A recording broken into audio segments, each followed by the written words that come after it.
सगे लाल कलंदर तेरी उच्ची जात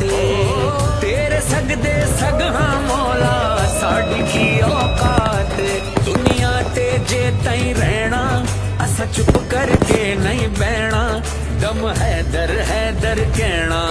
एक नारा जपदा जाना मौला हैदर मौला मौला मौला हैदर मौला मौला मुर्शिद हैदर मौला मौला मौला हैदर मौला मौला